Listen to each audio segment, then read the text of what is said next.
নবীজি এই যুগের কথাই বলছিলেন সম্ভবত, যে ইউসবিহুর রাজুলু মুমিনান ওয়া ইউমসি কাফিরান, একজন ব্যক্তি সকাল করবে মুমিন অবস্থায়, সন্ধ্যা হবে কাফের অবস্থায়।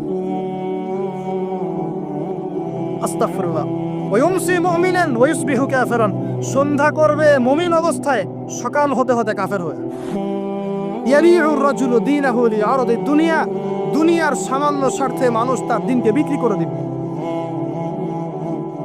বাংলার গ্রামে গ্রামে এখন এই যে খ্রিস্টান মিশনারিদের তৎপরতা দেখা যাচ্ছে।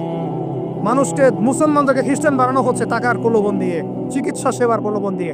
আপনারা কি দেখেও না দেখার ভান করছেন, শুনেও না শোনার ভান করছেন? যাদের প্রত্যক্ষ মদত এগুলো হচ্ছে, আল্লাহ পাকের কাছে জবাব দেওয়ার জন্য প্রস্তুত হয়ে যান আপনারা।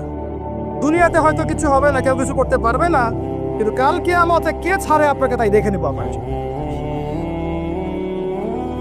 বিশ্বাস করেন, ওমর রাদিয়াল্লাহু আনহু বলছেন, যে কোরআন হাতে নিয়ে বলছি আমি, ওমর ইবনে খাত্তাব রাদিয়াল্লাহু আনহু একদিন তার উটের ময়লা পরিষ্কার করছেন, যখন তিনি অর্ধেক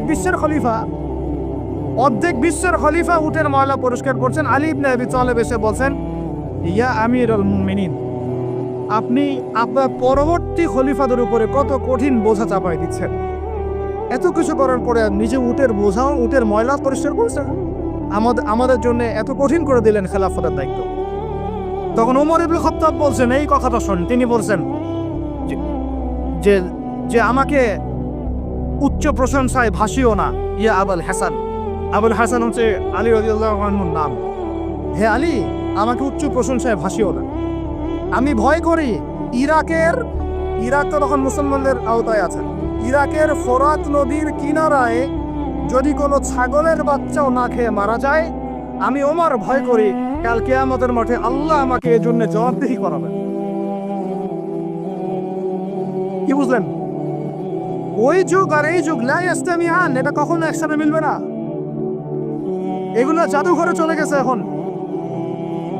তিনি বলছেন, ওমর রাদিয়াল্লাহু আনহু যিনি জান্নাতের সার্টিফিকেট প্রাপ্ত মানুষ, যার জান্নাতের ঘর আল্লাহ রাসূল দেখে এসেছেন, তিনি বলছেন যে আমি ভয় করি ইরাকের ফোরাত নদীর কিনারায় কোনো মেষপালক বা ছাগলের বাচ্চা, মেষ শাবক, তারাও যদি না খেয়ে পানির পিপাসায় মারা যায়, আমি ওমর ভয় করি কাল কিয়ামতের মাঠে আল্লাহ আমাকে জবাবদিহি করবেন।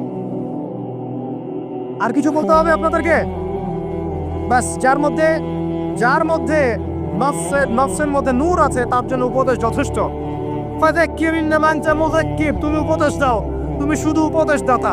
লাস্তা আলাইহিম বিমুসাইতির, তুমি কারো প্রতি দারোগা নও।